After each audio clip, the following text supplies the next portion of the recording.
posterior capsular tear with vitreous disturbance is an inevitable complication in cataract surgery. Managing the vitreous disturbance and performing anterior vitrectomy is a quintessential skill that every cataract surgeon should be well versed with. To help better understand the principles of anterior vitrectomy, this presentation is in a question and answer format. What are the three primary goals in anterior vitrectomy? First is to cut and remove the vitreous. Second is to prevent the enlargement of the PC tear. And third is to implant the intraocular lens. How to cut and remove the vitreous? The essential tool to perform anterior vitrectomy is the vitrectomy cutter. The cutter has guillotine blades at the tip which allow a high cutting rate of 4000 cuts per minute. The blades move to and fro and cut the vitreous. Basic principle in performing anterior vitrectomy is to cut first and then aspirate. The cut vitreous is then aspirated into the hollow lumen. The cutter essentially cuts the vitreous without inducing any traction on the retina. Vitreous has strong attachments to the retina at the base, and any pull on the vitreous can induce giant retinal tears or retinal detachment and even cystoid macular edema. Removal of the prolapsed vitreous without inducing traction on the retina is key to successful anterior vitrectomy. How to prevent enlargement of the PC tear? Parameters that are critical to prevent the enlargement of the PC tear are infusion pressure, cutting rate, aspiration flow rate, and vacuum. Dr. Abhay Vasavda has elegantly shown that pars plana approach to vitreous prolapse prevents enlargement of the PC tear. Not every cataract surgeon is comfortable with the pars plana approach. But is it possible to achieve the same results through a translimbal approach? How do we achieve this? The key steps are: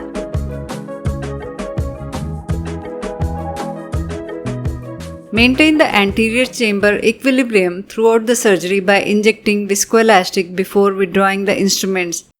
The two side ports made for the phaco surgery are used to maintain the irrigation and perform anterior vitrectomy. Irrigation maintains the anterior chamber and protects the endothelium. The irrigation is directed away from the PC tear so that the vitreous is prevented from getting hydrated. Irrigating fluid entering the eye with a high pressure increases the size of the PC tear, so bring down the infusion pressure by decreasing the bottle height. Performing a bimanual closed chamber triamcinolone assisted anterior vitrectomy with a high cutting rate and moderate vacuum is a prerequisite. While performing anterior vitrectomy, the cutter is used to segment and separate the vitreous by severing its connection to the vitreous cavity. Tamponate the vitreous with dispersive OVD and then manage the residual vitreous in the anterior chamber. These key steps are illustrated in the following two videos. We have a posterior capsular tear with vitreous prolapse. Dispersive OVD is injected in the anterior chamber followed by diluted triamcinolone. Time to perform anterior vitrectomy. The bottle height is decreased, kept to a minimum of 28 cm. The other parameters remain the same, that is the highest cut rate provided by the machine and moderate flow rate and vacuum. The vitrectomy is begun with cutter held below the level of the PC tear with port facing down and then sidewards to segment the vitreous.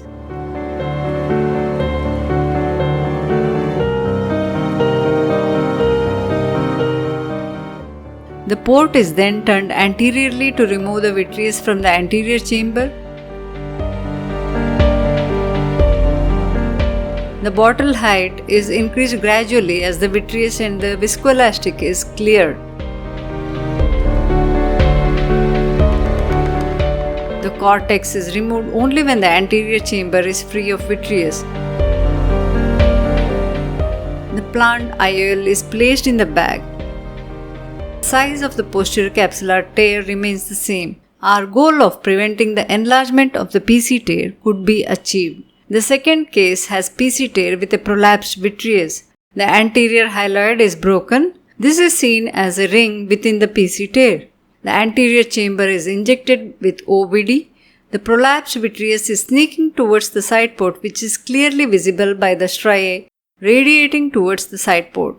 This type of PC rupture has a high risk of increasing in size. Now let us see the stepwise management of this case. Vitreous that is prolapsed near the side port is cut with a vitrector. The infusion is started with a height of 20 cm. The cutter is introduced and placed at the level of the PC tear.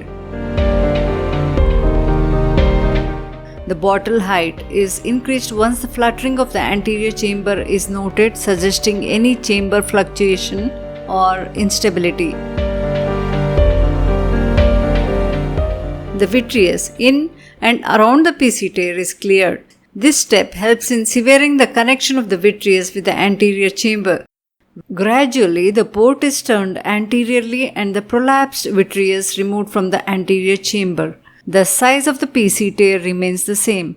Before implanting the IOL, the PC tear is converted into a primary posterior capsulorhexis.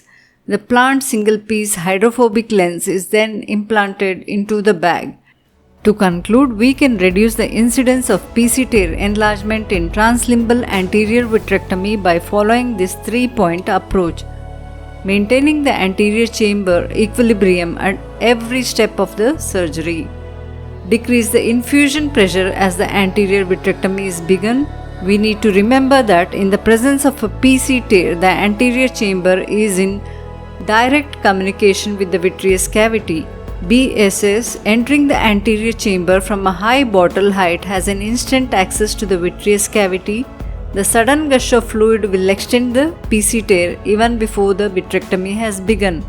Finally, segmenting the vitreous into two parts by placing the cutter below the level of the PC tear with the port facing down. Once the vitreous near the tear is removed, the prolapsed vitreous in the anterior chamber is taken care of. This helps in preventing enlargement of the PC tear. So these were some of the answers to the frequently asked questions in anterior vitrectomy. Thank you.